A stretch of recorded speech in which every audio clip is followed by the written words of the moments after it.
వినోదం నిండిన వైవిధ్యభరితమైన కథలతో సినీ ప్రియుల్ని మెప్పించడంలో శ్రీవిష్ణుది అందవేశం చెయ్యి. ఆ తరహాలోనే ఇప్పుడు సింగిల్ అంటూ ఆడియన్స్ ముందుకు వచ్చాడు. మరి ఈ సింగిల్ కథ ఏంటి, థియేటర్ లో ఆడియన్స్ నిది ఏ మేరకు నవ్వించింది అన్నది ఈ రివ్యూలో చూద్దాం. నిజానికి ఇది చాలా చిన్న లైన్, అందులోనూ అంత కొత్తదనం ఏమీ కనిపించదు. కానీ హీరో పాత్రను తీర్చిదిద్దుకునే విధానం, కథను నడిపిన తీరు చాలా కొత్తగా ఉంటాయి. స్క్రీన్ ప్లే, డైలాగ్స్ లో ఓ ఫ్రెష్నెస్ కనిపిస్తుంది. ముఖ్యంగా యువతను మెప్పించేలా సామాజిక మాధ్యమాల్లోని ట్రెండింగ్ టాపిక్స్ ని సంభాషణలో ఇమిడ్చిన విధానం బాగా కుదిరింది. వాటిని శ్రీవిష్ణు తనదైన కామెడీ టైమింగ్ తో, చిత్రమైన హావభావాలతో పలికిన తీరు ఆడియన్స్ ని కడుపుబ్బా నవ్విస్తుంది. నిజానికి ఫస్ట్ హాఫ్ లో కథంతా మెట్రో స్టేషన్ చుట్టూనే అక్కడక్కడే తిరుగుతున్నట్టు ఉంటుంది. బలమైన సంఘర్షణ కూడా ఏమీ అనిపించదు. కానీ తెరపై విజయ్ గా శ్రీవిష్ణు, అరవింద్ గా వెన్నెల కిషోర్ కలిసి కనిపించిన ప్రతిసారి ప్రేక్షకుల ముఖాల్లో నవ్వులు కనిపిస్తాయి. అరవింద్ గాయత్రుల ప్రేమను జీర్ణించుకోలేక విజయ్ చేసే తుంటరి పనులు, ఈ క్రమంలో పండే వినోదంతో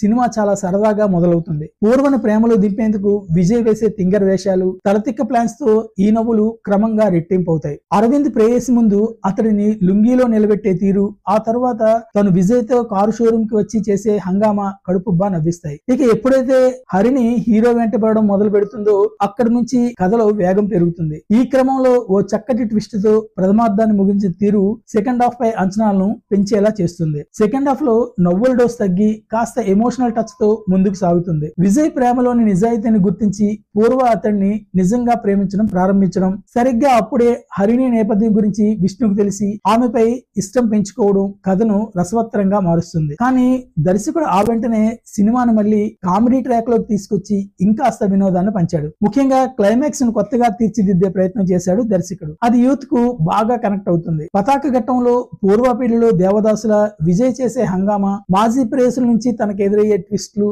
సినీ ప్రియుల్ని కడుపుబ్బా నవ్వించాయి. టైటిల్ కు న్యాయం చేస్తూ కథను ముగించిన తీరు, రెండో భాగానికి లీడ్ ఇచ్చిన విధానం బాగుంది. ఇది పూర్తిగా శ్రీ విష్ణు క్యారెక్టరైజేషన్ ను ఆధారం చేసుకుని అల్లుకున్న కథ. విజయ్ పాత్రలో శ్రీ విష్ణు ఒదిగిన తీరు, తన కామెడీ టైమింగ్, చిత్రమైన డైలాగ్ డెలివరీ ఆడియన్స్ ని ఆద్యంతం నవ్విస్తాయి. ముఖ్యంగా కొందరు స్టార్ హీరోయిన్లు ఆయన ఇమిటేట్ చేసిన తీరు, వాళ్ళ పాపులర్ సీన్స్, డైలాగ్స్ ను రీక్రియేట్ చేసిన విధానం అలరిస్తుంది. వెన్నెల కిషోర్ తో ఆయన కామెడీ టైమింగ్ కూడా చక్కగా కుదిరింది. వీళ్ళిద్దరూ తమదైన కామిక్ యాక్టింగ్ తో ఆద్యంతం ప్రేక్షకుల్ని నవ్వుల జల్లుల్లో తడిపేశారు. పూర్వగా కేతిక సెటిల్డ్ నటంతో ఆకట్టుకుంటే, అల్లరి అమ్మాయిగా హరిణి పాత్రలో ఇవానా అలరించింది. ఏఎస్ఎన్ మూర్తిగా రాజేంద్ర ప్రసాద్ పాత్ర కథకు ఎమోషనల్ టచ్ ఇచ్చింది. బీటీవీ గణేష్ పాత్ర పరిధి మేరకు ఉంటుంది. నార్నే నితిన్, రెబా మౌనికా జాన్, బుల్లిరాజు, సత్య తదితరుల పాత్రలు సర్ప్రైజ్ లా ఉంటాయి. దర్శకుడు కార్తీక్ రాజు ఓ మామూలు ముక్కోనప ప్రేమ కథను తనదైన స్క్రీన్ ప్లేతో వినోదాత్మకంగా తెరపైకి తీసుకొచ్చిన విధానం మెప్పిస్తుంది. ముఖ్యంగా